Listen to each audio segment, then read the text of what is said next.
UFC announced that they have officially signed the former Bellator bantamweight champion Patchy Mix. He will be making his debut at UFC 316, where he will take on Mario Bautista. Bautista was originally set to fight Chito Vera, however Chito pulled out due to an injury.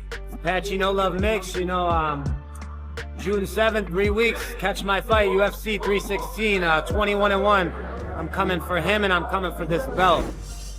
At UFC Vegas 106 last night, Michael Morales secured a first-round TKO victory over Gilbert Burns, extending his undefeated streak to 18-0. This loss marks Burns' fourth straight defeat. Following the fight, Burns shared this message on his Instagram. He wrote, "Thankful for this journey.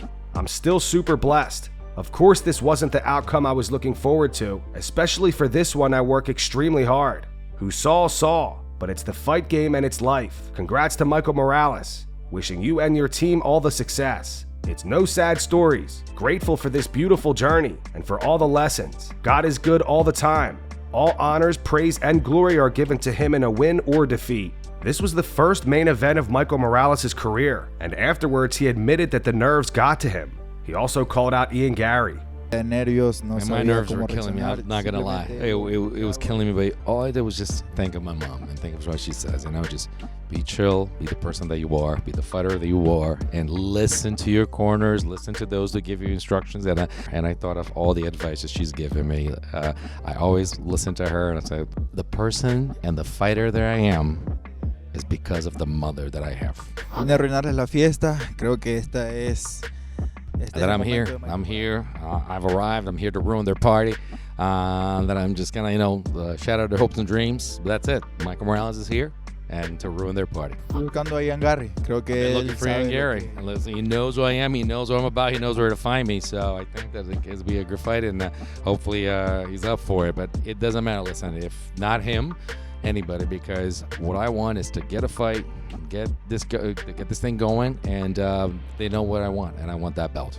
I'm gonna celebrate with my mom. It's her first time in the United States. She's here with me, and listen, it's the first time here. She sees me on the main event to finish a fighter that's that ranked. I mean, you gotta celebrate with my mom.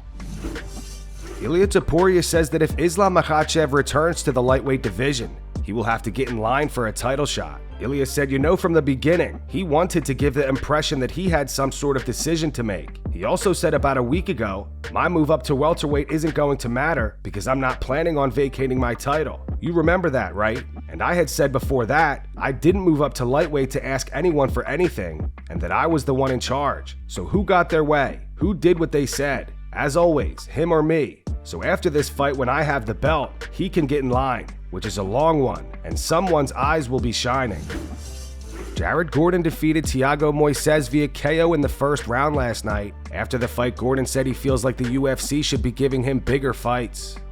Yeah, I made a couple changes, a couple new guys in my corner, but they're my old friends. Just, different mindset, pulling back when I don't need to go as hard. I'm a little older now, I've had years of abuse in this sport, but I think I've found my groove, and it's working for me. I think it just shows that I should be getting bigger fights, and I've proven in all my last few fights that I can do this, and that I've put out great performances no matter what. And I'm here, and I'm here to stay, and I will get into the top 15. I have the momentum with me. I haven't lost a fight in whatever it's been. I can't even remember, 6 fights now. I haven't lost since Grant Dawson. I beat Leo Santos, I beat Patty. I was beating Bobby Green till he headbutt me. Then I knocked out Madsen. Then I beat Nasrat. And here I am, so I have the momentum. Honestly, it's hard to look ahead when the things that have happened to me happen. So, now that I'm at this point, I don't know. I asked for Benoit Saint Denis when when his opponent pulled out. Who was it again? I don't remember. Oh, Joel Alvarez. But they couldn't get me a visa in time. I think that's why they give it to that Canadian kid. But I'm looking for bigger fights. Yeah, that's what I want to do. After Jose Aldo's recent unanimous decision loss to Ayman Zahabi, he retired from MMA. However, fans were skeptical Aldo would actually stay retired because in his statement he said, "This may have been my last time inside the octagon." Yesterday at a press conference, Aldo confirmed he is officially retired and will not compete in any type of combat sport again. He said, "No, I don't see myself fighting. When I went back to the UFC in 2024, it wasn't for money. It was for a purpose I had. a calling. I tried doing it and it didn't work. I gave my all and was happy with everything I've achieved. There's no fight that would make me come back, to put the gi, to spar, or do anything. Only in 5 years. Thank God I'll be almost 50 in 5 years, so there's no possibility of fighting. There's no calling. No, I have another purpose in life, another path. Offer me any fight, whatever it is. I don't want to.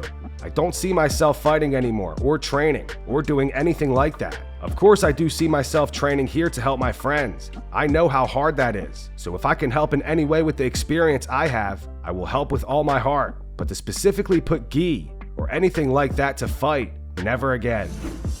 Javier Mendez made an appearance on Tim Welch's YouTube channel and says that he would put his money on Ilia Topuria to beat Charles Oliveira. Ilia. By knockout? I don't know, but I would if someone gave me $100,000 and but if you're asking me who I would want to win, I'll put Charles. I'll put my money on Charles. Yeah, that's who you'd want. Yeah, so that's who I'd want. Yeah. But if you'd give me 100 to make 100, you know, if it's that type of even, like you get 100, you can make 100. I would put Ilia. Yeah. He feels he cannot be beaten. Yeah, he really does. I mean, gosh, you know as well as anybody, like the confidence that's a big one. If one fighter is very, very confident and they can back it up, I mean, that's a dangerous dude. Yes, very, very dangerous. You know, very, very dangerous. It's basically because Charles is going to stand in there upright, like you're saying, and when he gets inside, he's going to use that boxing, and Charles' head's going to be up, and Ilia's got a really good way of connecting with that chin on the inside. Really, really nice, just like what he did with Volk.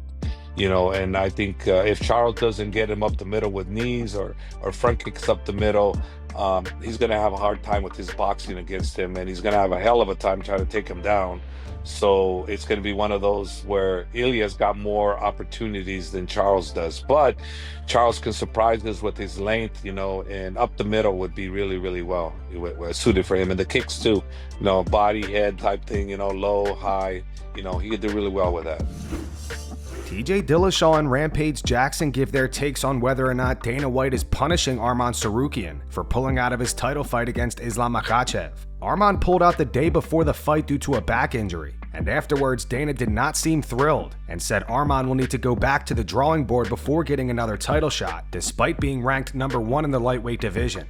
Arman Tsarukyan, what do you do with him at this point? I mean, do you automatically rebook him in the next title fight? Do you go back to the drawing board? No. Yeah. He's going back to the drawing board. I don't want anybody to ever fight hurt, ever. You know, we've been in these positions before. Went down there with the doctor. Went down there with Heather from the PI, who is, you can ask any fighter or anybody else. She's the best in the world.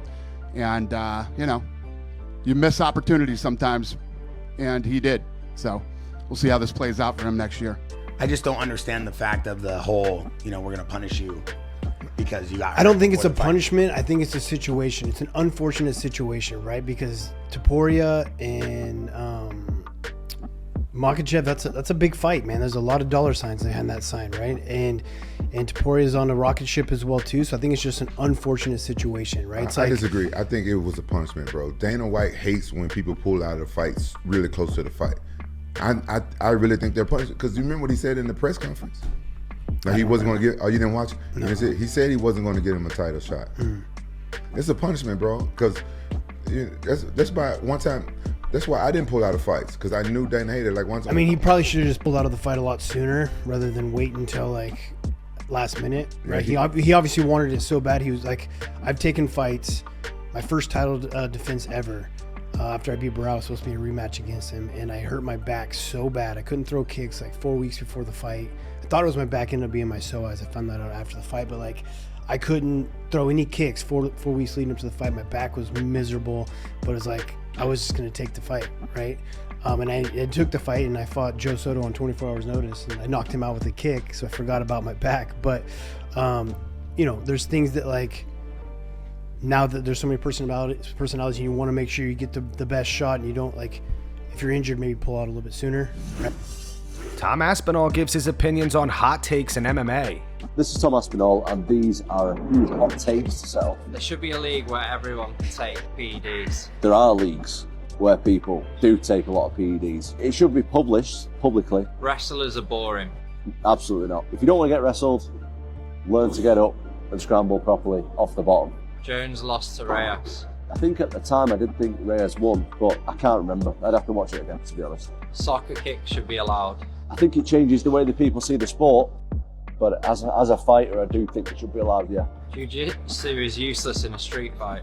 If you're in a one-on-one street fight with somebody and it's a fair game and nobody else is around and one person can grapple well and the other person has never grappled in their life, it's definitely going to help you. That being said, from my experience at least, of street fights and seeing street fights and being involved in stuff, it's very rarely a one-on-one fair fight. So if you get to the floor and you're on top of someone, you're pretty susceptible to one of the friends kicking you in the face. If any of you guys have got any hot takes that you want me to comment on, put it in the comments, we'll get around to it.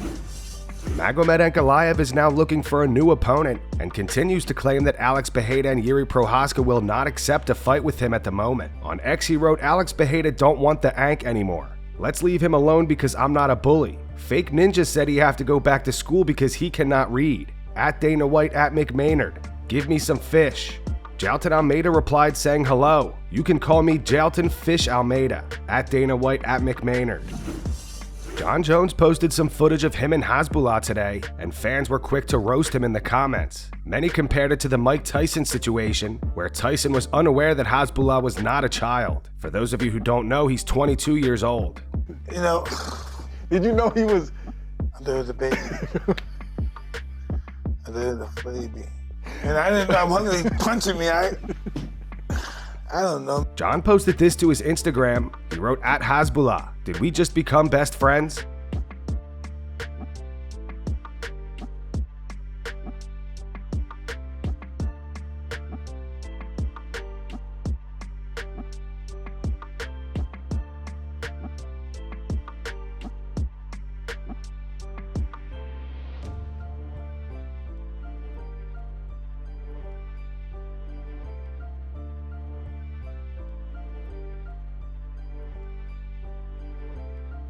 Some of the top comments on Jon's post read, "That's a grown man.